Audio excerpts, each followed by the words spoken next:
Este momento supremo del país. La zona de distensión del Caguán. Dejarla de la presencia de las Fuerzas Armadas. 500 desmovilizados de las autodefensas. Guerrilleros y paramilitares desmovilizados se unieron.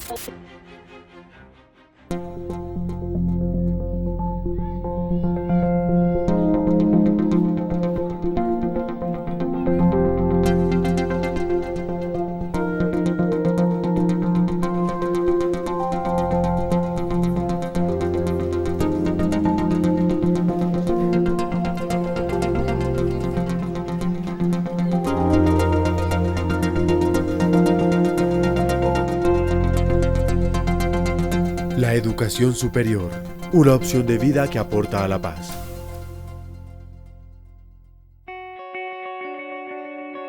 El diplomado me ha servido mucho para una mejor visualización del tema, en cuanto a que a nivel personal no tenía mucho conocimiento de cómo adquirir los diferentes métodos para ingresar a una universidad, qué universidades públicas habían, qué universidades privadas, cuáles eran las más económicas. Yo considero que principalmente la posibilidad de un proyecto de vida, de cambiar el paradigma frente a su proceso social, y también permite que tengan un prospecto frente a cómo quieren transformar y cómo quieren ser actores del cambio en la sociedad o incluso para sus familias.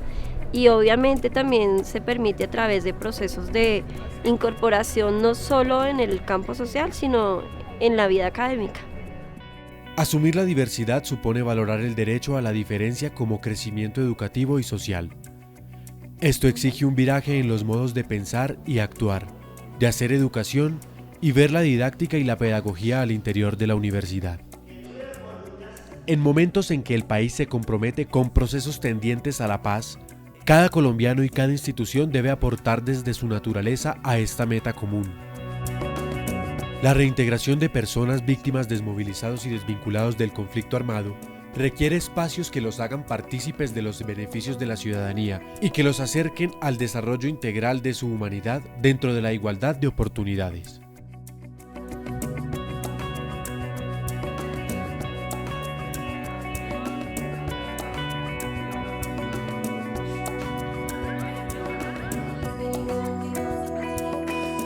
Hacer esas coordinaciones interinstitucionales, no solo con las instituciones, sino con las víctimas y con los reintegrados en la geografía de Bogotá y en la geografía del sur de Bogotá, que es donde específicamente está desarrollando este proyecto la Universidad Minuto de Dios.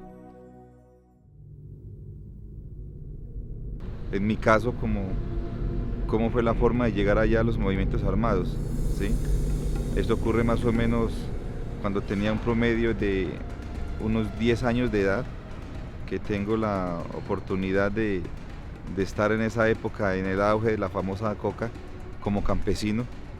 Me cansé de ser un raspachín y por primera vez pasó la insurgencia por ahí, el Frente 32 de las FARC en esa época, y automáticamente me encarrilé a ella. Tenía por ahí unos 13 años, 14 años. La verdad no sabíamos nada, cómo era el proceso. Ahí aprendí muchas cosas. De hecho, ahí prácticamente me enseñaron a escribir, a leer y a escribir. Fueron mis primeros inicios como escuela. Nos nombraban un profesor allí, en la montaña. Todo era muy superficial, así, pasábamos y ya. Nada más que ver, ¿no?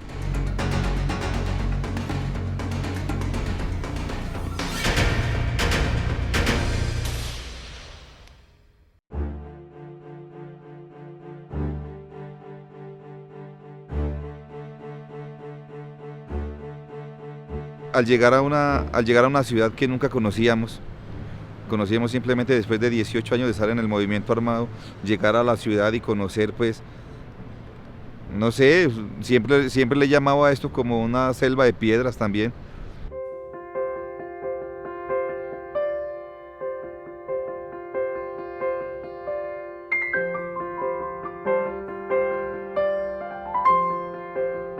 Por ejemplo, yo decía, yo estuve en las FARC y yo de alguna forma no conocía la historia del por qué estaba allá y de por qué se había conformado las FARC. Y aunque en las FARC hay muchas formas de estudio, pero fue acá donde verdaderamente vine a entender y a tratar de buscar desde la memoria histórica de nuestro país, de esos conflictos que se han dado, poder entender de alguna forma por qué se dieron esas situaciones, poder también ya no ser tan radical, sino poder darme otra visión, otra perspectiva de la vida y entender al otro también, entender a las personas que piensan diferente, además también entender a cada persona que vive de alguna forma una u otra historia.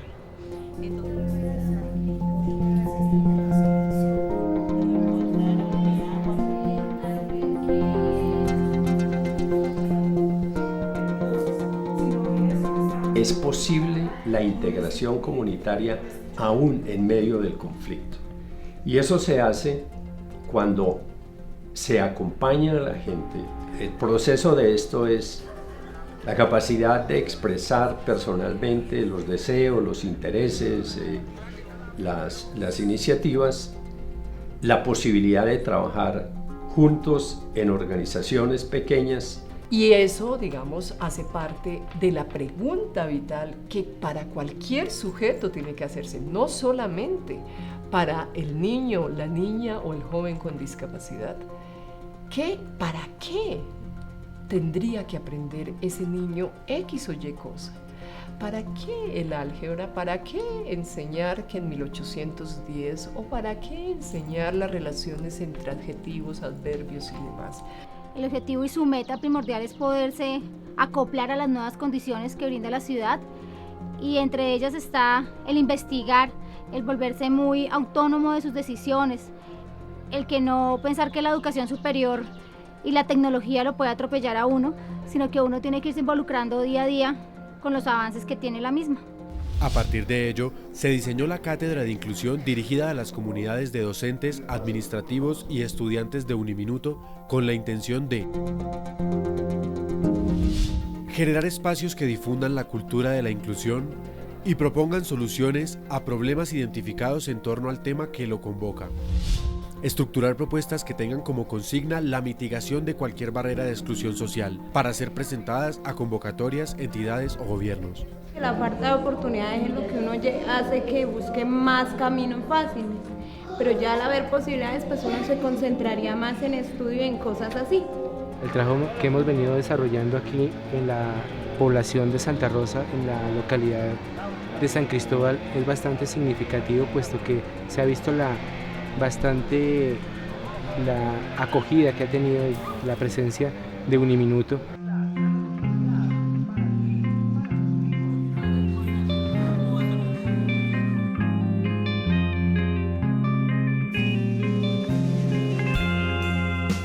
La ubicación de Uniminuto en el sur de Bogotá es privilegiada para atender a la población de víctimas, desmovilizados y desvinculados del conflicto armado. Estamos entonces preparados para aceptar y acoger a la población de víctimas, desmovilizados y desvinculados del conflicto armado en los programas tecnológicos y profesionales que ofertamos.